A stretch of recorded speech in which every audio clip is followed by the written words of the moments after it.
G'day, it's fugitive Australian journalist Shane Dowling from the website kangaroocourtofaustralia.com. Now, just a quick update in relation to the Ben Roberts-Smith defamation matter and the Gladys Berejiklian ICAC matter, where she's under investigation for corruption.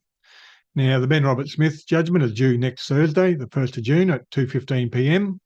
And I suspect the judge will read out a summary because the judgment's probably going to be a mile long. So he might read out half an hour, or maybe even a couple of hours.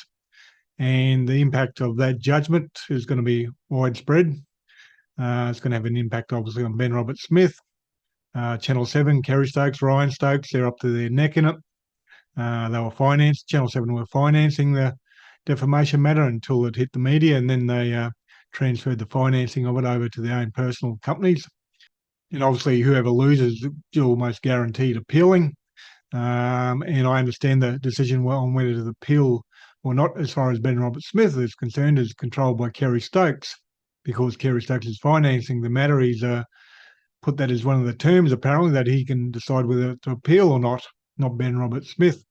And obviously, if Nine Entertainment lose, their papers are being sued, the Age and the Sydney Morning Herald. If they lose, I suspect they'll be appealing as well. And also potentially has an impact on the people under investigation for alleged war crimes. As Ben Roberts-Smith, 4 of his witnesses apparently all under investigation for alleged war crimes, so it could have an impact on them too.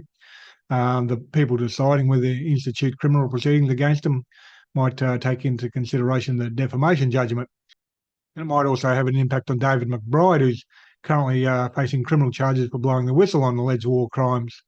So the people who got skin in the game, so to speak, are fairly widespread.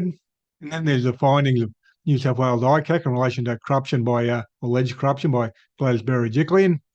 Their judgment, or not judgment, findings apparently due by the end of June, but I doubt they're going to wait until right at the end to hand down those findings.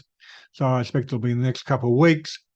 And that obviously have an impact on her and others as well. I read in the media today, her current employer, Optus, are sitting on the fence. They're saying, yes, they're fully supporting her. What happened happened a long time before she started working for them.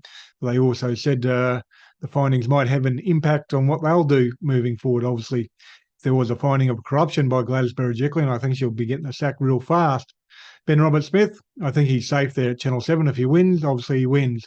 If he loses, I think Kerry Stokes will stand by him and probably potentially appeal the judgment. But even if Kerry Stokes decides not to appeal, he might just ignore it and keep on employing Ben Roberts-Smith there at Channel 7. Anyhow, I thought I'd do a quick video to update people on those two matters. I know a lot of people have been following those matters, and I've been reporting on both of them. And I'll do a longer video next week after the judgment in the Ben Roberts-Smith matter is handed down, and when ICAC handed down their findings in relation to Gladys Berejiklian, I'll do a video on that as well. Other than that, Kangaroo Court of Australia's independent media. I publish a website, YouTube channel, Facebook page, and Twitter account, and I'm relying on donations to keep on publishing, so please support my Patreon account and PayPal account. Please share this video on Facebook or Twitter, etc. Thank you for your time and have a good day.